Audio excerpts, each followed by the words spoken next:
एक old man ने एक लड़की पर बहुत सारे एहसान किए थे तो उसकी वो मिस्ट्रेस बन जाती है। तो प्रॉब्लम तब आई जब ओल्ड मैन के बेटे को उसी लड़की से प्यार हो जाता है। क्या एहसानों के बोझ के तले इनका प्यार डूब जाएगा? या हम आज की हमारी मूवी द मिस्ट्रेस ये 2012 की एक फिलीपाइन की मूवी में देखेंगे। अगर आपको वीडियो अच्छा लगता है तो प्लीज इसे लाइक और कमेंट जरूर कर दीजिएगा। अब बिना किसी देरी के एक्सप्लेनेशन स्टार्ट करते हैं। मूवी स्टार्ट होती है और हम हमारे मेन कैरेक्टर जेडी और सारी इन दोनों को एक बुक स्टोर में देखते हैं। जेडी ने उसे देखा और उसे बहुत ही अच्छी लगती है। सारी ने भी उसे पूरी तरीके से नोटिस किया पर वो ज्यादा उसे कुछ भाव नहीं देती। उसे एक सूट के ऊपर बुक बहुत ही अच्छी लगी थी पर वो जरा कॉस्टली थी तो रख कर वो चली जाती है। जेडी कहता है कि अगर तुम्हें बुक पसंद है तो तुम्हें बाय करनी चाहिए। इसका कवर भी उसने निकाल दिया। उसे अपना नाम बताता है पर कॉल आने की वजह से वो जरा डिस्ट्रैक्ट हो गया तो सारी वहां से चली जाती है। बाहर बारिश हो रही थी तो जेडी ने कहा कि हम कॉफी पीते हैं। सारी कहती कि जो भी चीज तुम चाहते हो ये हमेशा तुम पा नहीं सकते। जेडी कहता है कि मैं कभी भी गिव अप नहीं करता और उस वजह से सब कुछ पा लेता हूँ। उसने कहा कि अगर तुम मेरे साथ कॉफी पियोगी तो बुक में तुम्हें गिफ्ट दे दूंगा। वैसे भी बारिश चल रही है तुम जा नहीं पाओगी। सारी फिर भी मानती नहीं तो उसने कहा कि मैं 10 तक काउंट डाउन करता हूँ। अगर 10 तक ये बारिश खत्म नहीं होती तो मेरे साथ कॉफी पीना। वो काउंट डाउन करने लग गया पर 10 आने से पहले ही बारिश रुक जाती है। सारी कहकर गई कि हर बार तुम जो चाहते हो तुम्हें नहीं मिल सकता। इसके बाद हम जेडी को उसके फादर की कंपनी में एक बड़ी सी कॉन्फ्रेंस को अटेंड करते हुए देख सकते हैं। इस कॉन्फ्रेंस में जेडी के फादर जिनका नाम है टॉरेंस इनसे पूछा जाता है 2 साल पहले आपके बड़े बेटे की डेथ हो गई, इसके बाद आप कंपनी को कैसे संभालेंगे? टॉरेंस ने कहा कि जब तक मैं जिंदा हूँ तब तक इस कंपनी को कुछ भी होने नहीं दूंगा। ये इनकी मीटिंग सक्सेसफुल थी। सारी एक सूट की शॉप में काम करती थी। इन्हें डिजाइन करना उसे बहुत ही अच्छा लगता था, यही उसका पैशन है। यहाँ के एम्प्लॉय की एक छोटा सा लड़का था जो सारी को बहुत ही ज्यादा पसंद करता था। उसे प्रपोज कर देता है। उसे ना कहती है तो बेचारा बहुत ही ज्यादा अपसेट हो गया था। नेक्स्ट सीन में हम जेडी को एक लड़की के साथ देखते हैं। वो लड़की कहती है कि शायद मुझे तुमसे प्यार हो रहा है पर जेडी इसके लिए मना कर देता है। उसने कहा कि हमें हमारी लाइफ को कॉम्प्लिकेट नहीं करना चाहिए। सारी के घर पर उसकी मदर, ग्रैंड मदर और उसके ब्रदर सिस्टर्स थे। ग्रैंड मदर की तबीयत हमेशा खराब रहती है, उसे भूलने की बीमारी है तो सारी ने हमेशा उनका ख्याल रखा है। ग्रैंड मदर भी सारी पर बहुत प्राउड थी। जब सारी बहुत छोटी थी तभी उसके फादर की डेथ हो गई थी और उसकी मदर अपने बॉयफ्रेंड के साथ भाग गई थी। हमेशा ग्रैंड मदर ने उनका ख्याल रखा था, इस वजह से अपनी ग्रैंड मदर से बहुत प्यार करती है। अगले दिन जेडी अपने पार्टनर के साथ सारी के ऑफिस में आता है।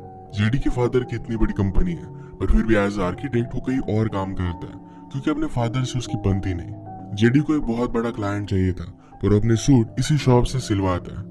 इस शॉप को भी रेनोवेटिंग की जरूरत थी तो जेडी ने कहा कि अगर हम यहाँ पर अच्छे से काम करते हैं तो एक बड़ा क्लाइंट भी हमें मिल सकता है। इसी वजह से उन्होंने जॉब ले लिया। सारी यहाँ पर जेडी को देखकर सरप्राइज थी। जेडी भी उसके पीछे पीछे आ गया। अपने फोन से उसे कैप्चर कर लेता है। उसे फिर से नोटिस कर दिया। जेडी ने कहा कि जब भी कोई लड़की मुझे इस तरीके से देखती है तो मेरे वो कपड़े निकालना चाहती है। सारी कहती कि पहले तो मैं तुम्हारी पैंट निकालना चाहती हूँ, ये बहुत ही घटिया है, इसमें तुम बहुत ही शॉर्ट लगते हो। जेडी इस पर बहुत हंसा। वो कहता है कि पूरे वीक में तुम्हारे बारे में सोचता रहा, क्या मेरे साथ कॉफी पर चलोगी? और सारी इस बार भी उसे मना कर देती है। उसे फिर से एक इम्पोर्टेंट कॉल आ जाता है तो उसे जाना पड़ा पर उसे कहकर जाता है कि मैं तुम्हें पाना चाहता हूँ और पाक कर रहूंगा। संडे को जेडी अपनी मदर से मिलने के लिए गया। मदर कहती कि अब तुम्हें कंपनी का काम संभाल लेना चाहिए। जेडी कहता है कि फादर को मेरी कोई भी जरूरत नहीं है, वैसे भी हम दोनों की विजन मैच नहीं करती। अगर बड़े भाई जिंदा होते तो मेरी किसी को जरूरत भी नहीं पड़ती। मदर ने कहा कि फादर के जाने के बाद तुम्हें ही सब कुछ संभाल लेना है, अभी से तुम्हें काम करना स्टार्ट कर देना चाहिए। पर जेडी इसके लिए नहीं मानता। एक दिन जेडी खुद सारी के लिए कॉफी लेकर आया। आज थर्सडे था तो एम्प्लॉयज कहती कि आज उसका ऑफ होता है। सारी एक हाउस में आई, वहां पर सब कुछ वो रेडी कर दिया। उसने खाना वगैरह बनाया और उसके बाद टॉरेंस उसे मिलने के लिए आया। टॉरेंस जेडी के फादर है। एक दूसरे के साथ 5 साल से रिलेशनशिप में और एक दूसरे को बहुत लाइक करते हैं। टॉरेंस ने कहा कि जो बिजनेस बुक मैंने तुम्हें पढ़ने के लिए कही थी क्या तुमने वो पढ़ डाली? सारी उसमें उतना ज्यादा इंटरेस्टेड नहीं थी। टॉरेंस कहते कि मैं तुम्हें एक बिजनेस बना कर दे सकता हूँ। सारी ने कहा कि ऑलरेडी आपने मेरे लिए बहुत कुछ किया। टॉरेंस उसको जिंदगी भर के लिए बहुत ही अच्छा बिजनेस रेडी कर देना चाहते थे। वो अपनी बिजनेस की प्रॉब्लम बताते हैं कि सब लोग जरा डर रहे क्योंकि 2 साल में मैं रिटायर होने वाला हूँ। टॉरेंस ने कहा कि मेरे छोटे बेटे को मेरा बिजनेस संभालना चाहिए पर वो मानता ही नहीं। अब जब वो सारी के साथ है तो ये कुछ भी वरी नहीं करना चाहते। उसके साथ अपना टाइम वो एंजॉय करते हैं। उन्होंने उससे पूछा कि क्या तुम्हारा कोई बॉयफ्रेंड है? सारी कहती कि मैं किसी में भी इंटरेस्टेड नहीं हूँ। टॉरेंस ने कहा कि तुम पूरी जिंदगी मेरे साथ नहीं रह सकती, तुम्हें एक अच्छा पार्टनर ढूंढ लेना चाहिए। जेडी अपने मदर से मिलने के लिए जाता है। मदर बहुत ज्यादा ड्रंक थी क्योंकि उसे डॉरिस के अफेयर के बारे में पता है। मदर ने कहा कि अब तुम्हारे फादर का किसी यंग लड़की के साथ अफेयर चल रहा है। उनके गुजर जाने के बाद उन्होंने उसके लिए कुछ पैसे भी रखे।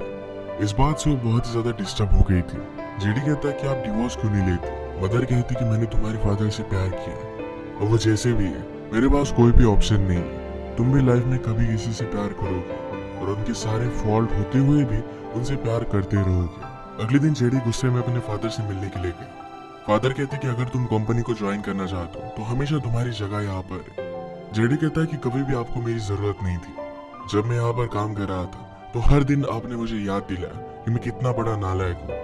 फादर ने कहा कि तब तुम्हारे बड़े भाई की रिसेंटली डेथ हुई थी, इसी वजह से मैं जरा डिस्टर्ब था। जेडी गुस्से में वहां से निकल जाता है। उसने अपने फ्रेंड को कॉल किया और कहा कि मुझे इस प्रोजेक्ट से निकाल दो। फ्रेंड ने कहा कि तुमने कमिटमेंट की थी, अब तुम्हें कंप्लीट करना पड़ेगा। इसके बाद वो डायरेक्टली सारी से मिलने के लिए आती है। वो उसे पूरा ऑफिस दिखा रही थी और कहती कि तुम्हें अपने लिए भी सूट बनवा लेना चाहिए। जेडी इसके लिए हाँ कहता है। वो जरा डिस्टर्ब लग रहा था। सारी उसका मेजरमेंट ले रही थी और वो